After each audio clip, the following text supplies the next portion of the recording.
Hey, this is the love vlog from the Job household in Colorado, Pueblo. We're in Pueblo. It's not Pueblo.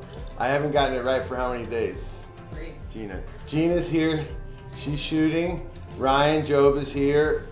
He is co-founder of our foundation that I want you to click on. We also have Ryan's parents here, Cindy and Bill. This is a love vlog. Okay, so on the love vlog, we talk about love, but we talk about it in relationship to all the things, not simply marriage or sexual romance. Well, up until today, we've been talking about the nature of loving yourself. I want to depart from that, Bill. We're gonna try something else. So many people love to talk about love in relationship to human beings and their romantic life, which in the last 100 years have become synonymous with your married life. Marriage and love seem to be related, but I want to do a little historical thing, and I want to use a couple authors.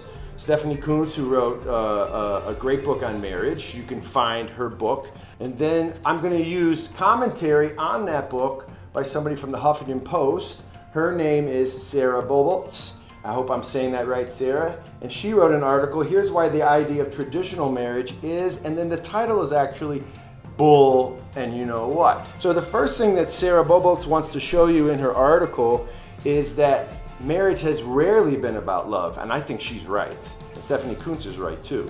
So if you just look in history, I'm not gonna go through it all, but marriage is usually tied to a number of factors. Inheritance. Who gets what when you die? Marriage is always tied to this in history. Okay, and I'm going to say up to about 100 years ago. Bloodline. Whose bloodline will continue? So this is where the name comes in, right? The Job line, will it continue through the male?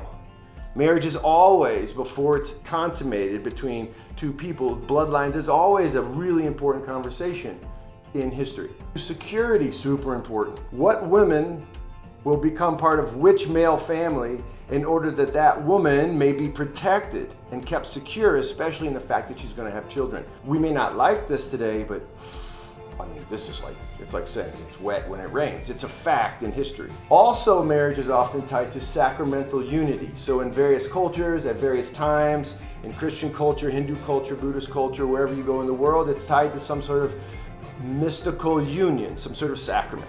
Right? And that's where you get the marriage in the church or the marriage in the temple. I think you could argue that marriage is a lot of things, but if you argued it's not these things, I bet I could beat you in an argument. But not because I'm smart, but because it's a fact in history. So I want to use this for a second and ask a couple questions. If it's true what I'm saying, that certain elements have always gone into marriage, inheritance, blood or name, security, we just did that, right? Sacrament, okay? How about love? I think love does go in and factors in. In the old world, these factors and others get all jammed together. Two people get looked at according to these ideas, and then out of it grows a marriage. So we'll call this marriage. This is the how marriage was before, say, 1890. I'm just putting in a time on it. What should come out of these ideas in this ancient concept was love itself. Okay? Because I don't want to write love here. It's not true. I want to write like or hotness. Like Ryan is sometimes thought of as hot. I mean, I don't find you particularly attractive, but you're known to be hot. So hotness. It's a factor, right? Right, Cindy? Don't people, Sure. They like, that person looks good. Yes. I don't want to call that love though. I like them. I'm attracted to them. That was always a consideration. Marriage is born out of it. And the ideal outcome of hotness, sacrament, security, blood, inheritance was love. In other words, it was at the end of the marriage that one was able to say, I love. And that's why in most of human history, an arranged marriage made sense. It might not be something we like today, but it made sense because whoever you stuck together, as long as you did it, check security, check bloodlines, check it, it'll bear love. Today, I hear this when I teach this class to young people. I want to marry somebody I love. I want to know somebody before I get married, and I want to make sure I love them.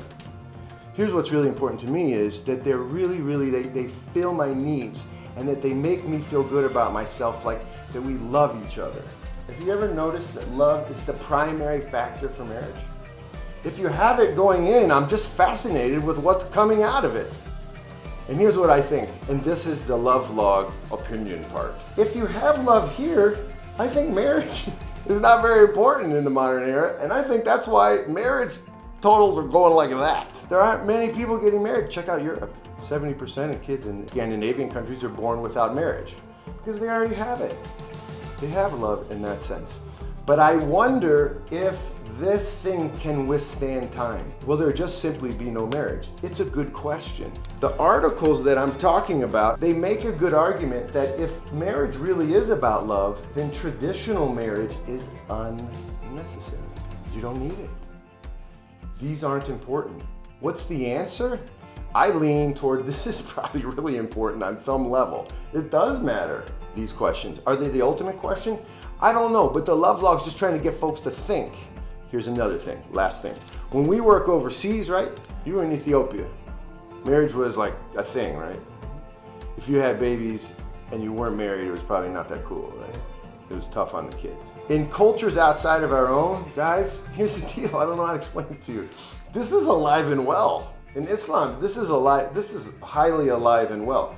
You can try to teach this, but it's not gonna come without pain. It's not gonna come without suffering that this model replaces this model. And so I think that's something to think about. You guys got married. You were in love, yeah? Uh-huh. Before you got married. Uh-huh. Or at least, yes, we thought we were, right? I mean... It's a good question, right? It's a good question. What comes out of it for you? More and more love. So would it go like, maybe it's a backwards. Maybe what happens is we're bearing more and more and more and more and more and more and more love into the world. I hope you'll consider it. Write comments, write a lot of comments. And this is cool sitting in the Job house. It's kind of fun. So love log, traditional marriage, modern marriage. And by the way, we can talk about how this all gets started. It's pretty cool how it all gets started. But also romance coming next. I hope to stay tuned. First Things Foundation, check it out. Ryan's picture is on our website. So, is he hot? Write a comment. Peace, love log.